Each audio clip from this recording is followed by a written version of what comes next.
Jumpa lagi dengan saya. Kali ini saya akan membahas satu kejadian atau peristiwa yang saat ini tengah diperbincangkan. Suatu hari seorang remaja putri mendatangi sebuah kantor kepolisian dan dia menyatakan bahwa dia telah membunuh seorang anak kecil berusia 5 tahun.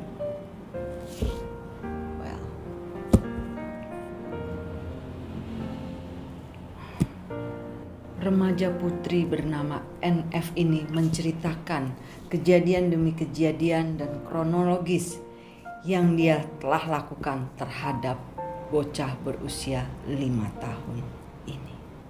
Dan yang membuat saya sangat prihatin menurut berita dan informasi yang beredar bahwa NF melakukan perbuatan tersebut tanpa rasa bersalah dan penyesalan sedikit pun.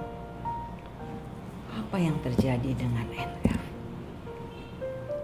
Seorang gadis remaja telah melakukan suatu perbuatan keji menghilangkan nyawa seorang bocah berusia 5 tahun. Di mana hati nuraninya kamu?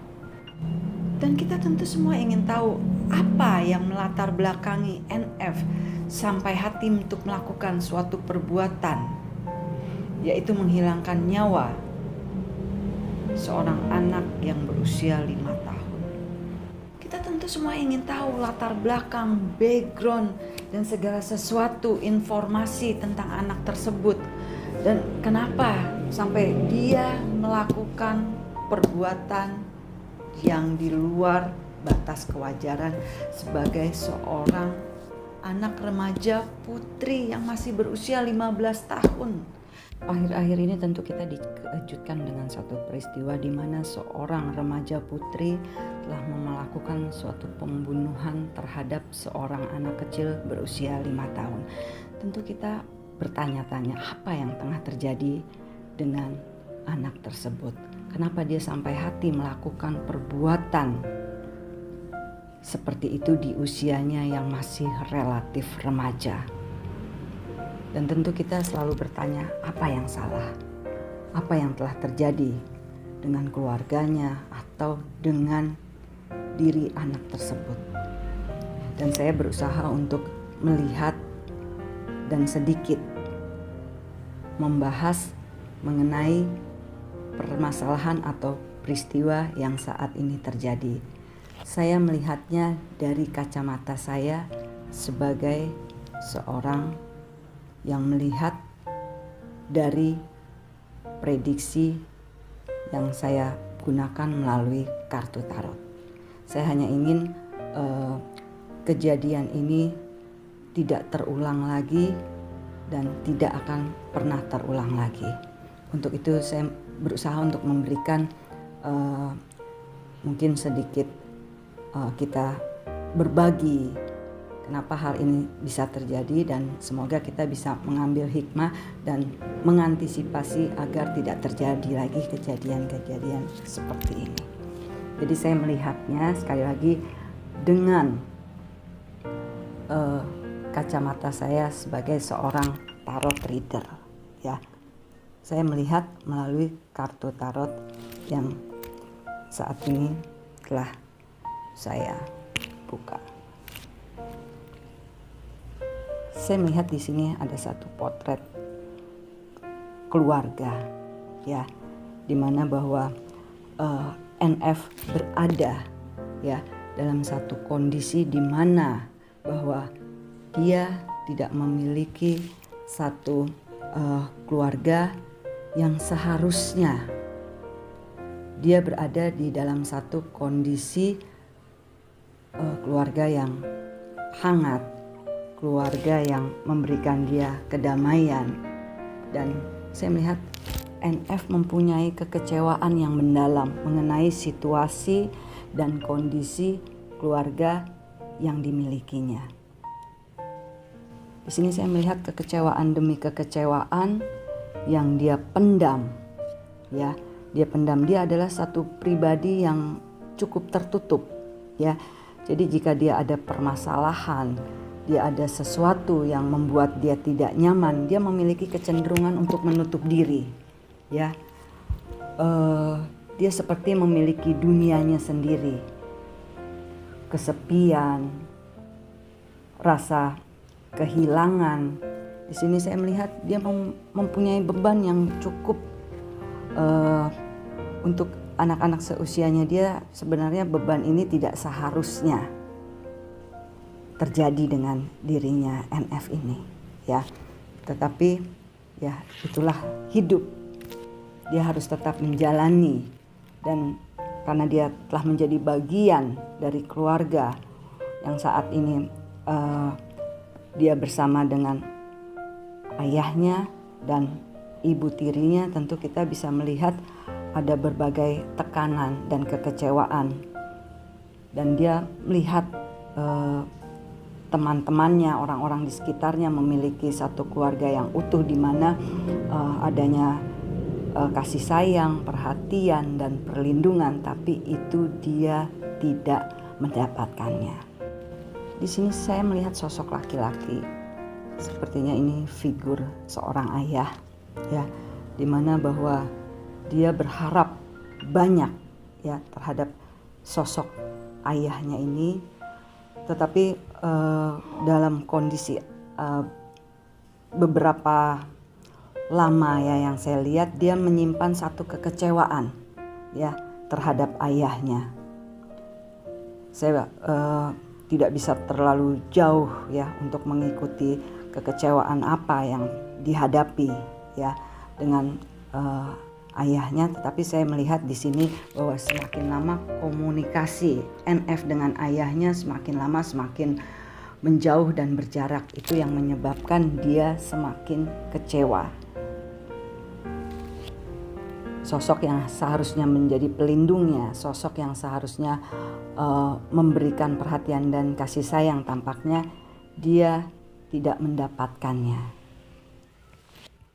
Kondisi NF yang tinggal bersama ayah dan ibu tirinya membuat dia semakin seperti memiliki dunia sendiri. Dia semakin lama semakin seperti ada satu tembok atau ada pagar, dan dia mengisolasi dirinya dia. Akhirnya dia menciptakan dunianya sendiri. Dan yang saya lihat di sini dia mencurahkan segala kekecewaannya dia, rasa kehilangannya dia. Ada kebencian-kebencian yang saya lihat di sini yang dia pendam, dan itu satu bentuk yang akhirnya dia lebih banyak mencurahkan, ya, segala kekecewaannya dia melalui berbagai macam bentuk. Yang saya lihat di sini dia lebih banyak yang saya lihat di sini dia mencurahkan kekecewaannya dia ke dalam satu bentuk gambar atau tulisan-tulisan. Itu membuat dia merasa bahwa sedikit membantu itu adalah salah satu bentuk wujud dari kekecewaannya dia yang dia tuliskan melalui coretan-coretan di dalam sebuah buku. Itu adalah satu pertanda atau sinyal yang diberikan oleh NF pada orang-orang yang terdekat dengan dia. Tetapi karena dia memang suatu pribadi yang tertutup, dia lebih senang membiarkan dirinya dia tuh dalam kondisi yang dia memiliki satu kepercayaan diri, tapi di satu sisi lagi dia memiliki kekecewaan, ya. Jadi kadang saya melihat NF ini ada di posisi dan kondisi di persimpangan jalan, ya. Satu sisi dia ingin berbagi, dia ingin bersosialisasi seperti teman-teman sebayanya pada umumnya. Tapi karena kondisi dan keadaan. Saya melihat begitu banyak kekecewaan dan kebencian yang dia tuangkan melalui coretan-coretan atau buku-buku yang mengidentifikasikan bahwa dia terluka, dia kecewa, dan buku atau coretan-coretan dari kekecewaan dan kebenciannya dia tuangkan. Karena dia adalah satu pribadi yang cukup tertutup dan dia tidak memiliki satu keberanian untuk mengungkapkan kekecewaannya dan rasa kehilangannya dia kepada seseorang, dan terpaksa dia menutup rapat-rapat perasaan dan rasa empati dia terhadap orang-orang yang ada di sekelilingnya.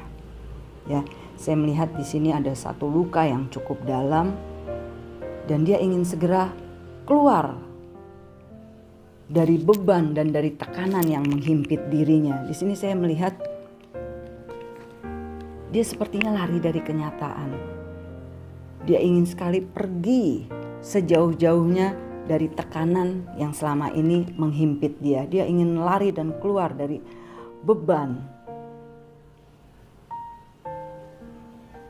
Dan dia berharap suatu saat beban ini akan berakhir.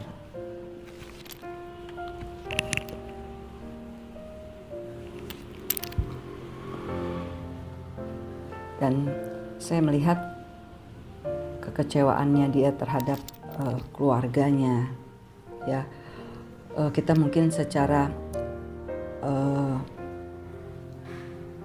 awam bisa sedikit merasakan. Kita tentu jika berada di posisi NF, mungkin kita bisa sedikit merasakan. Tentu kita bisa sedikit memahami. NF berada di dalam suatu keluarga yang tidak utuh.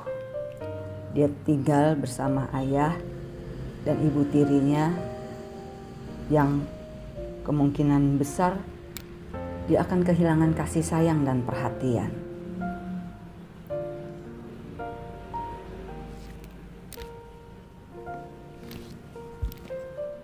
Nah, kekecewaan ini akhirnya berkembang dan bertambah karena otomatis perhatian dan kasih sayang dari orang tua dan ibu tirinya tidak tercurah kepada dia, dan dia mencari jalannya sendiri.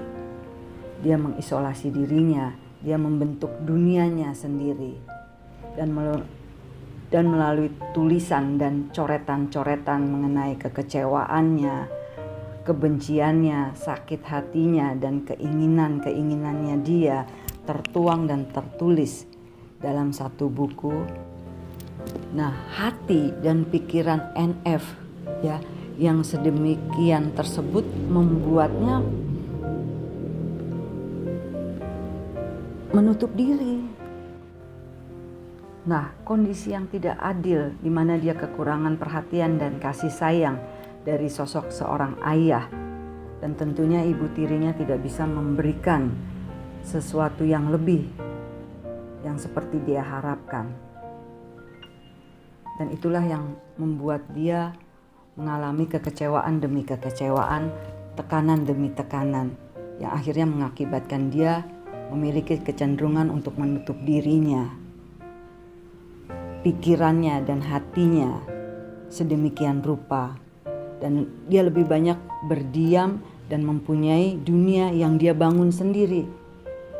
Nah, kondisi di mana NF mengisolasi dirinya itu, dan saya melihat ada beberapa ketidakwajaran ya yang dia lakukan. Di sini saya lihat dia memegang satu kunci, ya, kunci yang berasal dari dunianya dia, yang dia bangun. Dia membangun dunianya sedikit demi sedikit, dan itu dunia yang dia bangun adalah hasil dari kebenciannya dia, kekecewaannya dia, rasa kehilangannya dia, rasa sakitnya dia, dan dia telah memegang kunci.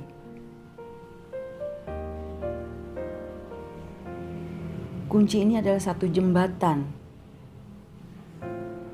Ketika seseorang berada dalam kondisi tertekan, kecewa, marah, penuh kebencian, penuh rasa dendam,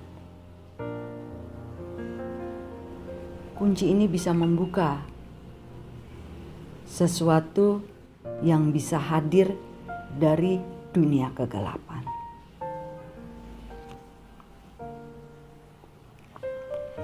Dan saya melihat di sini ada gambar atau simbol ular, di mana bahwa simbol ular ini adalah datangnya dari kegelapan. Dan yang seperti kita mungkin dengar dan saya dengar menurut informasi dari berbagai media, NF ini senang sekali menonton film-film yang berbau horor, di mana di situ ada cerita tentang sesuatu yang sadis, di mana di film horor tersebut menceritakan tentang sesuatu yang sadis, bahkan bertema pembunuhan. Dan film-film favorit yang dia tonton adalah film Chucky dan film Slenderman. Itu adalah film-film yang bertema horor dan berakhir dengan suatu pembunuhan.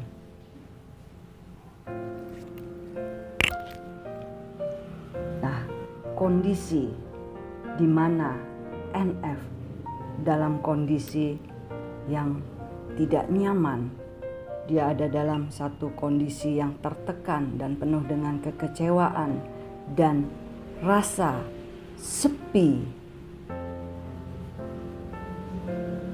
itu membuka gerbang untuk kegelapan untuk dapat masuk ke dalam kehidupannya dia.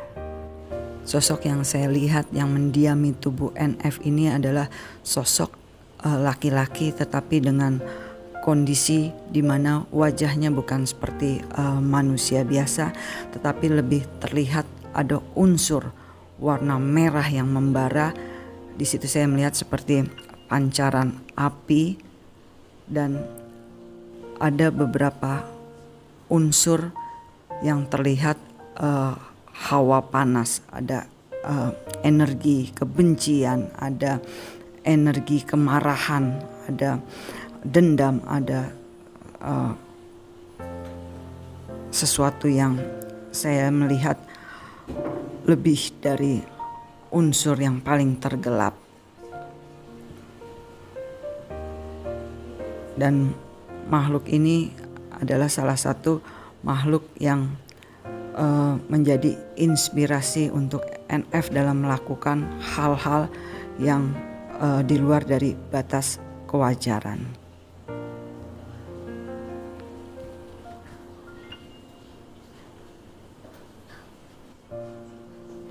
Dan unsur yang terlihat dari makhluk ini adalah unsur warna merah yang begitu membara dan bisa dimanifestasikan. Warna merah adalah warna kemarahan, kebencian, sakit, dendam, dan banyak hal-hal negatif yang memang terpancar dari makhluk tersebut. Dan saya melihat NF secara sadar atau tidak sadar telah membuka jalan atau frekuensi pikirannya dengan jalur, yaitu jalur kegelapan. Inilah sedikit pembahasan dari saya mengenai peristiwa atau kejadian yang saat ini tengah terjadi. Saya sangat-sangat merasa sedih dan prihatin, dan saya berharap tidak lagi terjadi kejadian-kejadian seperti ini. Dan semoga dapat bermanfaat bagi kebaikan kita semua.